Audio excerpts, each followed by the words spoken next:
میرے لیے بڑی مسرت اور خوشی کی بھی بات ہے کہ ایک زمانے کے بعد اس منبر پر اور اس مصلی پر کھڑے ہونے کا شرف حاصل ہو رہا ہے۔ اللہ تبارک و تعالی قرآن میں فرماتا ہے تِلْكَ الْأَيَّامُ نُدَاوِلُهَا بَيْنَ النَّاسِ۔ قرآن میں رب تعالیٰ فرماتا ہے کچھ دن ایسے ہوتے ہیں جو ہم لوگوں کے درمیان پھیر دیا کرتے ہیں۔ لوگوں کے درمیان دنوں کا پھیر دینا یہ اللہ تعالیٰ کی شان ہے، اور مسجد کی رونق، مسجد کی برکت، مسجد کی صورت آج تک اسی طرح برقرار ہے۔ ظاہر سی بات ہے کہ یہ اللہ تبارک و تعالیٰ کی عبادتوں سے معمور، بس فرق یہ ہو سکتا ہے کہ کچھ بچے جوان ہو گئے ہیں اور کچھ جوان بوڑھے ہو گئے ہیں، فرق صرف اتنا ہی ہے۔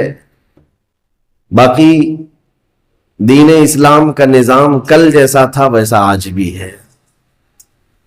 اللہ کا میں بے پناہ شکر ادا کرتا ہوں کہ محبتوں کے اس میدان میں، محبتوں کے اس محلے میں دوبارہ میری آمد سب کے لیے مبارک ہو،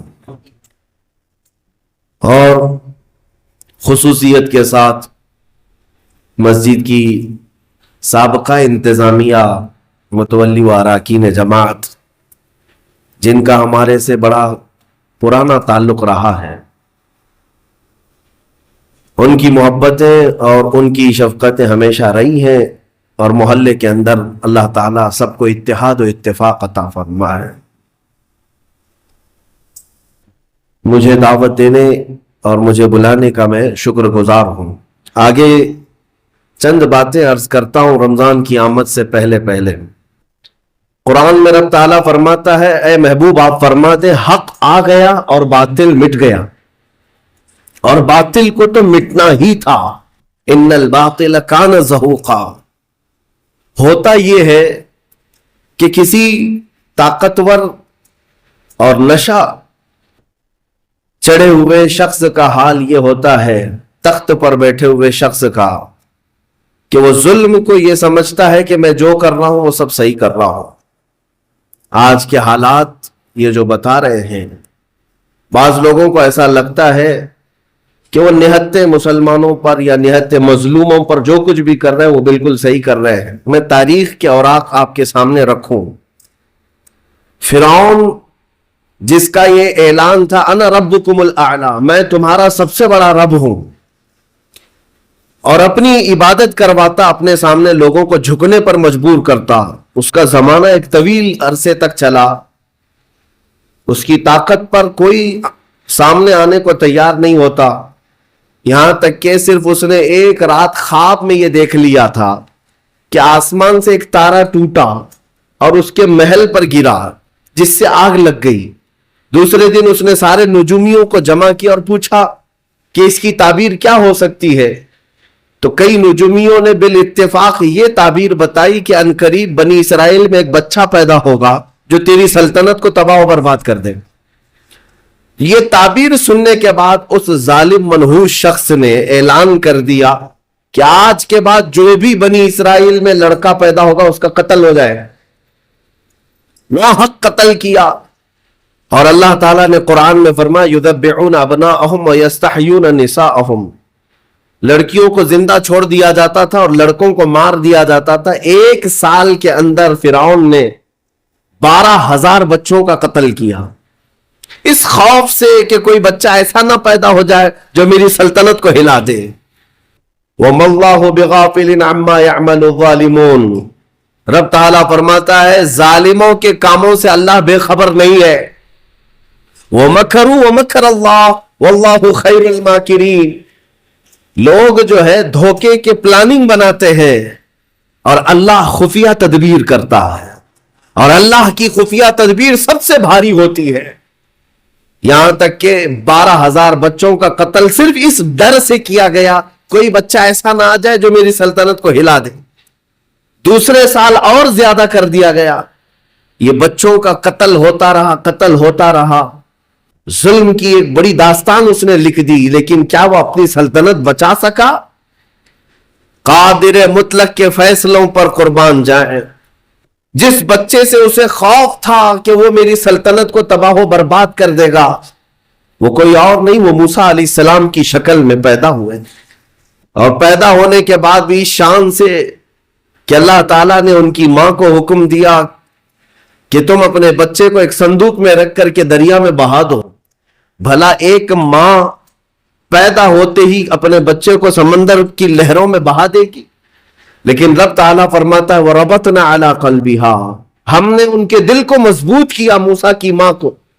انہوں نے موسیٰ علیہ السلام کو ایک صندوق میں رکھ کر کے دریا میں بہا دیا، اور وہ صندوق سیدھے فرعون کے باغیچے پر جا کر لگا۔ فرعون کی اولاد نہیں تھی، اس کی بیوی آئی، دیکھا خوبصورت بچہ ہے، اٹھا لیا، بیٹا بنا لیا۔ قرآن پاک میں موجود ہے سب۔ بیوی لے کر کے آئی فرعون کی اور کہا کہ ہم اس کو بیٹا کیوں نہ بنا دیں؟ فرعون نے کہا کہیں یہ بچہ تو نہیں ہے جو میری سلطنت کو ہلاک کر دے گا۔ فرعون کی بیوی نے کہا نہیں، یہ تو سمندر کی لہروں میں بہ کر آیا ہے، وہ بچہ تو بنی اسرائیل میں پیدا ہوگا۔ بہرحال موسیٰ علیہ السلام کی پرورش فرعون کے گھر میں ہو رہی ہے، لیکن کس انداز سے؟ جب فرعون نے یہ اعلان کیا کہ بادشاہ نے اپنا ایک بیٹا بنا لیا ہے اور شاہی انداز میں اس کی تربیت ہوگی، اسے دودھ پلانے کے لیے دایاں آئے۔ کمال ہے، 100 سے زیادہ دایاں آئی، لیکن موسیٰ علیہ السلام نے کسی کا دودھ نہیں پیا۔ ان کی بہن وہاں موجود تھی، یہ سب معاملہ دیکھ رہی تھی۔ انہوں نے کہا فرعون کی بیوی سے کہ میں ایک دایا جانتی ہوں جو سب بچے اس کا دودھ پی لیتے ہیں، کہا بلا لاؤ۔ وہ دوڑ کر گئی، اپنی ماں کو لے آئی۔ موسیٰ علیہ السلام 1 دن کے بچے ہیں، 1 دن کے، اور ان کی ماں واپس فرعون کے محل میں آئی۔ جب انہوں نے دودھ پلایا تو موسیٰ علیہ السلام دودھ پینے لگ گئے۔ فرعون نے بہت عالی تنخواہ کے ساتھ، بڑے معاوضے کے ساتھ موسیٰ علیہ السلام کی ماں کو اپنے گھر میں رکھا، شاہی دایا بن کر۔ یہ نظام قدرت ہے میرے مولا، یہ اللہ تعالیٰ کے فیصلے ہیں۔ جب وہ کسی طاقت کے نشے کو چور چور کرنا چاہتا ہے تو اسی کے گھر میں اپنے کمال کی چیزیں پرورش بھی دیتا ہے۔ موسیٰ علیہ السلام جوان ہوئے اسی کے گھر میں، لیکن اس کے بعد پھر جب جوانی کے بعد آپ کو نبوت کے اعلان کا حکم ہوا، پھر فرعون سے جو مقابلہ ہوا تاریخ شاہد ہے۔ موسیٰ علیہ السلام کا مقابلہ نہ وہ جادو سے کر سکا، نہ طاقت سے کر سکا، نہ فوج سے کر سکا۔ ایک وقت ایسا آیا کہ 1 لاکھ فوج کو لے کر موسیٰ علیہ السلام کے پیچھے لگا۔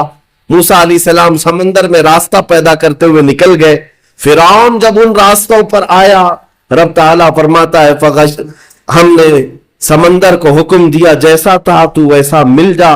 سمندر کی لہروں نے آپس میں ایک دوسرے کو ملایا، ہمیشہ کے لیے فرعون سمندر میں غرق ہو گیا، جس کی طاقت کا حال یہ تھا کہ بڑے بڑے وقت کے سورما بات کرنے سے کپ کپاتے تھے، جادوگر بھی فرعون کے دربار میں سجدہ کرتے تھے، ماتھا ٹیکتے تھے، لیکن رب ذوالجلال نے پانی کے قطروں سے اسے ہمیشہ کے لیے ہلاک کر دیا۔ نمرود کی طاقت، جس کے متعلق روایات ہے 1000 لوگوں سے وہ تنہا لڑ سکتا تھا، 1000 لوگوں سے تنہا لڑ سکتا تھا نمرود، لیکن رب ذوالجلال نے ایک لنگڑے مچھر سے اسے ہلاک و برباد کیا۔